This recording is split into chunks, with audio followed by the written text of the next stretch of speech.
Maxime Delan. Déjà un premier événement violent. Journaliste à l'agence QMI. Ça porte tout à fait la signature du crime organisé. Les faits divers avec Maxime Delan. Salut Maxime, Isabelle. comment vas-tu? Ça va super bien, Merci toi? beaucoup d'être là. Alors, parlons un peu de ce qui s'est passé là, à Lanoraie.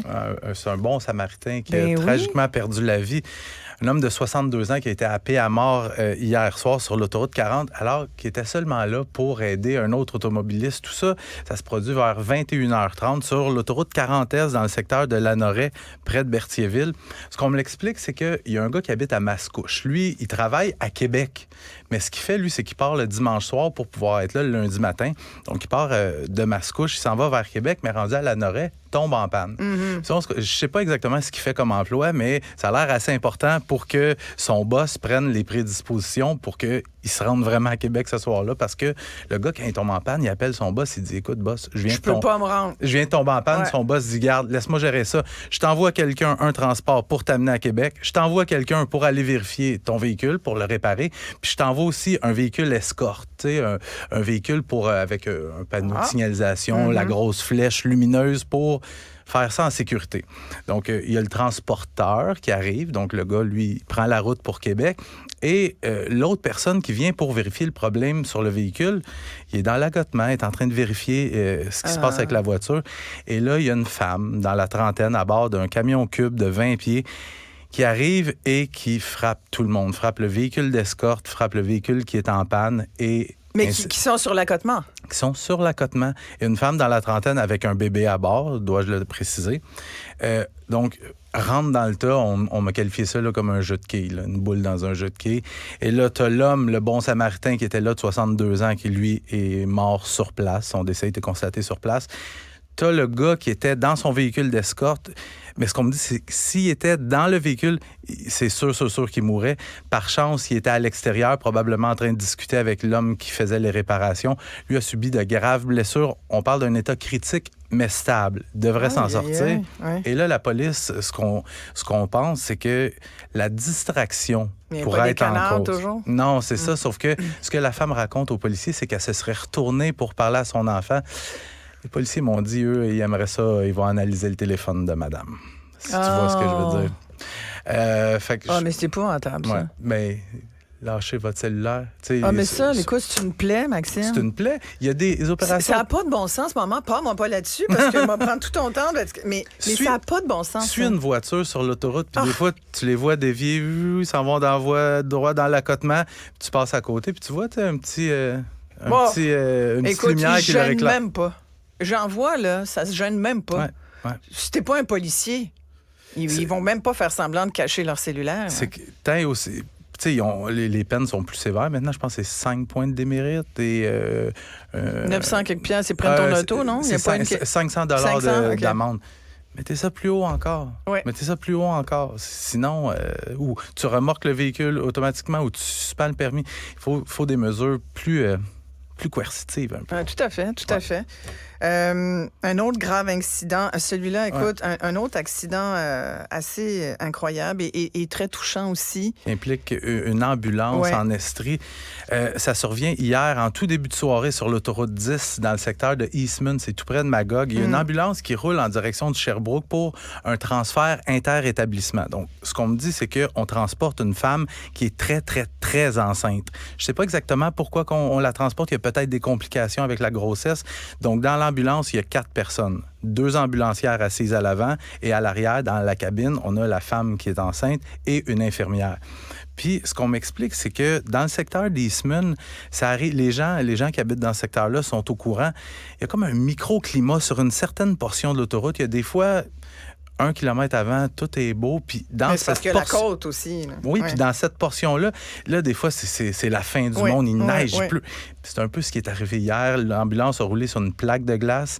L'ambulancière a perdu le contrôle, s'est retrouvée, a fait une sortie de route. On a happé une paroi rocheuse et l'ambulance a terminé sa course sur le toit dans le fossé. Les 2 ambulancières qui sont assises à l'avant sont malgré tout chanceuses dans les circonstances, ont déjà obtenu leur congé d'hôpital malgré de graves blessures. La femme qui est enceinte a subi quand même des blessures très importantes. Son bébé? Elle devrait s'en sortir tout comme son bébé. Okay. Malheureusement, il y a l'infirmière. Les pronostics sont vraiment moins bon. Sa vie ne tiendrait qu'à un fil. On parce qu'il semble-t-il qu'elle n'était pas attachée parce qu'elle était à côté de la maman. Là. Exactement. Ouais. On t'a pas dit si le transport médical avait été nécessaire parce qu'il n'y avait pas assez de personnel médical d'un endroit. J'ai pas cette information-là, mais c'était une conduite d'urgence. Mais les ambulances, ça peut pas rouler bien plus vite que 130 km/h, mais quand même, c'est roulant en urgence. Donc, gyrophare, sirène en fonction. Malheureuse histoire. Faire attention ça nous rappelle à quel point il faut faire attention sur nos routes, là, tous. Parle-moi donc de cette peine de prison pour un pédophile américain. Gigantesque peine de prison. Tu sais, je veux en parler parce qu'on critique souvent les Américains, à tort ou à raison, pour leurs valeurs, leur façon de faire.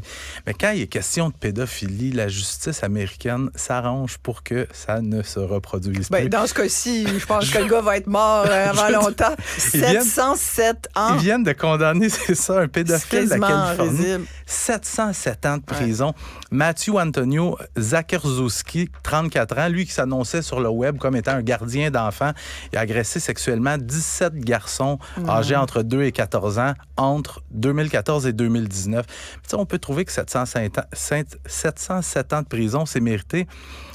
Il y en a assurément d'autres qui vont dire que c'est exagéré, mais quand il est question de pédophilie, j'ai écrit, je peux pas te dire le nombre de textes que j'ai écrits sur des agresseurs sexuels d'enfants récidivistes qui ont fait une peine de prison puis qui se retournent en liberté et qui repasse à l'acte. D'ailleurs, pas plus tard que le mois passé, Mathieu Parenteau-Vallée, lui, c'est un réalisateur de Sorel-Tracy, est condamné en 2020 à 23 mois de détention. Il a agressé sexuellement une petite fille de 9 ans qui dormait avec son pyjama de la Reine des Neiges sur le divan. Il l'a agressé sexuellement. Condamné à 23 mois de prison et à une période de probation. Le soir de l'Halloween, il a été arrêté à nouveau. Il était dans les rues, il était déguisé dans les rues de la Prairie pour s'approcher des enfants. Ah non, mais nous... Mais ça n'a juste pas de bon sens. Et je lisais un article de la presse Mais c'est parce que tu sais qu'à 700 ans, le gars va être mort déjà. Mais ça montre qu'il a tellement agressé de jeunes que c'est 17 fois les peines. Puis ce qu'on sait, c'est qu'il ne recommencera plus. Mais je lisais un article de la presse hier sur le pédophile multirécidiviste Michael Allen Duncan. C'est un Montréalais de 64 ans qui est un des pires agresseurs d'enfants au pays. Ses premiers crimes sexuels à l'égard des enfants début des années 90, au cours des années 90. Michael Allen Duncan a ensuite été condamné à 36 mois d'emprisonnement en 2009 en Ontario pour incitation à des contacts sexuels sur des enfants. 2 années plus tard, au Québec, il est condamné à 7 ans de prison pour agression sexuelle sur 4 fillettes. Il sort de prison en 2016 et se met immédiatement à accumuler du matériel pornographique juvénile sur son ordinateur. Et il invite une petite fille de 11 ans à regarder ça avec lui. Puis à un certain moment, il demande si la petite fille, vois-tu la bosse que j'ai dans les pantalons? Tu vois? Oh my God, arrête! Il est arrêté encore, condamné en 2020 à 5 ans et demi de prison, déclaré délinquant dangereux. Il sort de prison en novembre 2022. Et là, il vient Après combien de temps? Il a fait 5 ans et demi, donc libéré aux 2 tiers de sa peine. Au bout d'1 an et demi, mettons. 2. Compte tenu de la détention préventive. Il sort de prison en 2... C'est ça qu'il n'y a pas de bon sens non plus. Mais attends un peu. Là, on arrive... Il sort de prison en novembre 2022 et là, il vient d'être accusé parce que harcèlement criminel sur 3 personnes, action indécente en public, et il a aussi suivi une petite fille de 9 ans. Dans son sac à dos, il y avait de la vaseline puis des bonbons. Fait que, tu sais, on peut dire des Américains, vous êtes fous avec votre 700 ans de prison. Mais ici, c'est qu'on a des voleurs d'enfance à qui on donne une 2e, puis une 3e, puis une 4e, puis une 5e chance. Pourquoi? Mais c'est là que j'ai pas de réponse à te donner. Parce qu'ils ont des droits puis des libertés? Bien, parce qu'on croit ici à la réhabilitation. Puis, tu sais, pour ce qui est mais la réhabilitation, Maxime, tu as raison. Puis c'est correct, tu peux avoir droit à une 2e chance. Moi, en ce qui concerne la pédophilie, j'ai comme plus d'écoute. Ça me rend folle.